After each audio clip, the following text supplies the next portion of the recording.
मुस्कुराहट से भी शिकायत, मेरी हिम्मत से भी शिकायत, अब बाज लोगों को मेरे चेहरे से भी शिकायत। तो मैं क्या करूं भाई? अकबरुद्दीन ओवैसी ने इस पुराने शहर की सरजमीन को और गयूर मुसलमानों को, गरीब मुसलमानों को अपने खून का तोहफा उनको दिया। अल्हम्दुलिल्लाह पीठ पे वार नहीं खाई, सीने पे वार खाया। पीठ दिखाकर भागा नहीं, या मदद की फरियाद नहीं की, या फिर यह कहा कि छोड़ दो क्यों मार रहे हैं। यही कहा कि मारना है तो पूरा मार दो, जर्रा भी बचा तो फिर तुम जर्रे भी नहीं बचेंगे। जिस घर में अब्बा आए तो अब्बा का होगा नहीं होगा। ये हमारे बाप की सरजमीन है, पूरा मुल्क हमारा है, तुम घर की बात कर रहे। अभी 45 मिनट बाकी है, अब 45 मिनट में उनके बाप का ही जिक्र करूंगा मैं। अब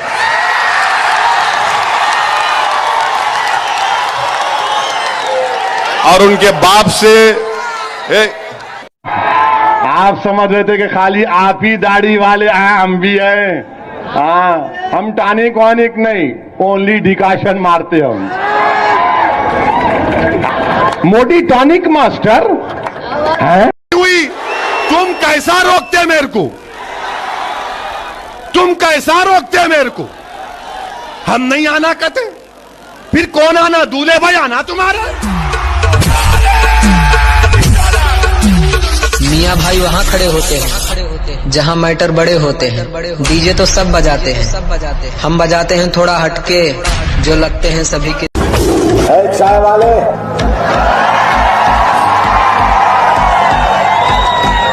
56 इंच का सीना रखने से कुछ नहीं होता, 4 इंच का दिल रख ले तो वो मर्द कहलाता है। तुम बात करता है तो चाय, कुछ बोलता है तो चाय। डिमोनेटाइजेशन के वक्त भी बोला तो यही बोला, क्या चाय। फिर बोला तो क्या बोला, कड़क। तुम मजलिस-ए-इत्तेहादुल मुस्लिमीन बच्चों का खेल नहीं है। ये सियासत हमारे घर की लौंडी है, हम उसके गुलाम नहीं हैं। मारते कहते चूड़ी का बच्चा है। अरे गोलियां मारे, चाकुआ मारे, नहीं मारा, अब ये मोजी के लोगों से मरेगा। हिंदुस्तान के हर मुसलमान के 2 ससुराल होते, एक बेचारी बीवी का और दूसरा हजरत पुलिस का, क्योंकि हिंदुस्तान के जेलों में सबसे ज्यादा मुसलमान हैं। तो असद भाई बोले मेरे को क्या बोलने वाले, मेरा जबरदस्त बोलूंगा मैं। ये लोगों को मैं जानता हूं,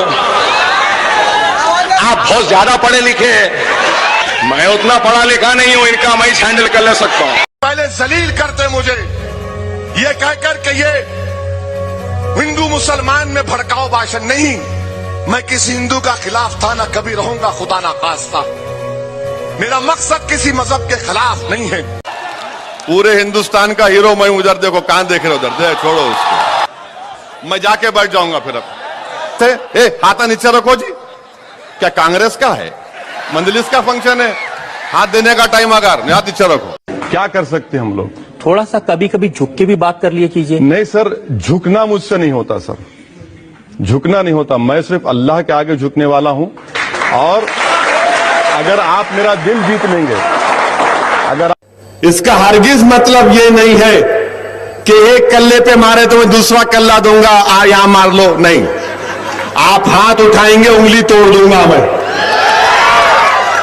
याद रखो आप, ये खेल हम भी। मजलिस ने अगर सबसे बड़ा अगर कुछ काम किया तो ये काम किया कि हैदराबाद में कोई मां का जना हमारे घरों पे हमारी इज्जत पे नजर उठा के देख नहीं सकता, कोई देख नहीं सकता। एक फिल्म एक्टर को इंटरव्यू दे दिया,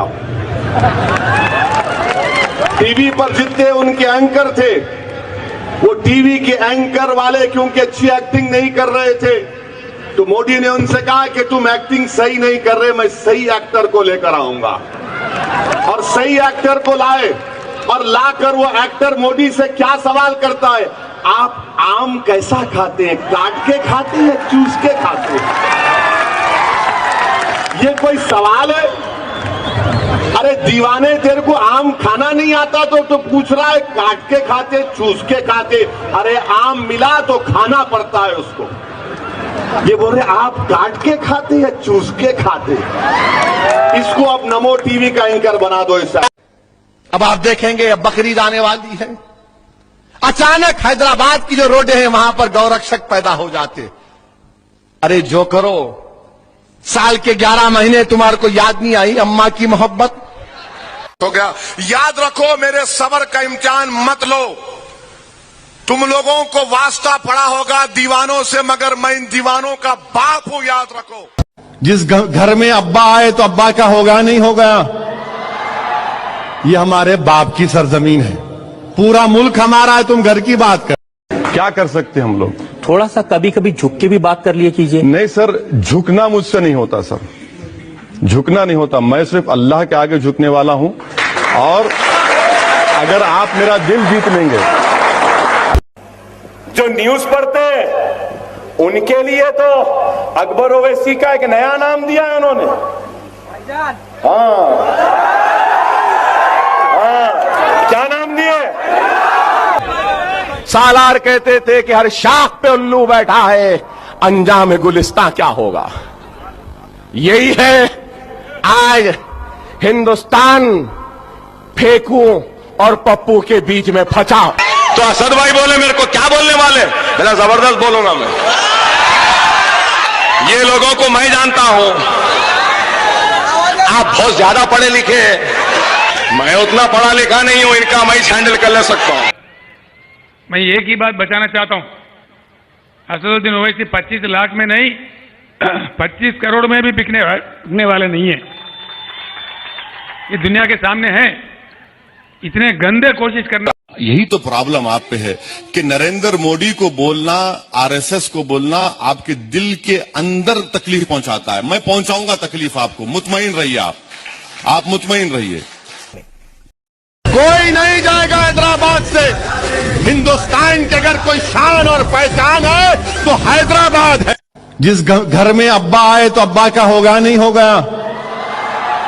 ये हमारे बाप की सरजमीन है, पूरा मुल्क हमारा है, तुम घर की बात कर रहे। कि हमारे को तब्दील करने की कीमत 5 लाख का थी, funnily 5 lakh. What a joke. इज्जत दी हिंदुस्तान के वजीर आजम को भी अल्लाह ने इतनी इज्जत नहीं दी जो असदुद्दीन ओवैसी को अल्लाह ने इतनी इज्जत दी। जिस घर में अब्बा आए तो अब्बा का होगा नहीं होगा। ये हमारे बाप की सरजमीन है, पूरा मुल्क हमारा है, तुम घर की बात कर रहे। तो असद भाई बोले मेरे को क्या बोलने वाले, मेरा जबरदस्त बोलूंगा मैं। ये लोगों को मैं जानता हूं, आप बहुत ज्यादा पढ़े लिखे हैं, मैं उतना पढ़ा लिखा नहीं हूं, इनका मैं हैंडल कर ले सकता हूं। जिस घर में अब्बा आए तो अब्बा का होगा नहीं होगा। ये हमारे बाप की सरजमीन है, पूरा मुल्क हमारा है, तुम घर की बात कर रहे। फत्तर आया, अकबर भाई कहां है? फत्तर आया, आ जाओ। मार रहे भाई, आ जाओ। गड़बड़ोरी, आ जाओ।